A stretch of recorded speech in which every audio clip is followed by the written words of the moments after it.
1623, 400 plus years ago. That spring, the first Europeans to build a house in what is now New Hampshire arrived at Odeon Point in what is now Rye.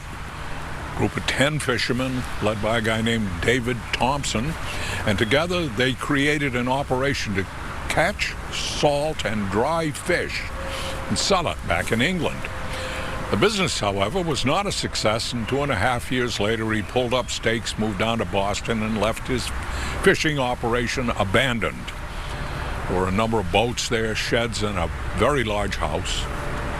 Now, the oldest histories written in New England tell us that with David Thompson that spring was a guy named Edward Hilton, who was also a fishmonger, as Mr. Thompson himself was.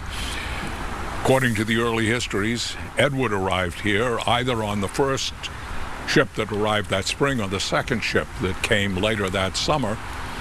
Edward Hilton did not remain with David Thompson, however, but rather he came up the Piscataqua River to where I'm standing right here. And here he founded a fishing and trading post. This is Hilton Point. And he was joined by his brother, William, 4 years later. William was a Puritan, and he came over with the Pilgrims at Plymouth Plantation. Now, I say may have.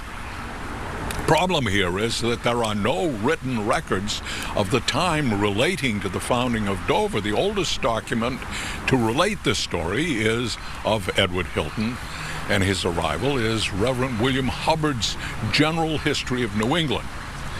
That was published in 1680, and historian Hubbard cites no sources for his account, which was written over 50 years after the event.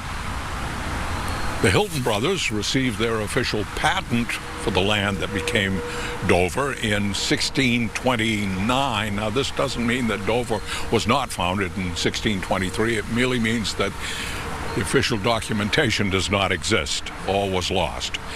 Historian Hubbard, no doubt, spoke with people who were alive when all this happened.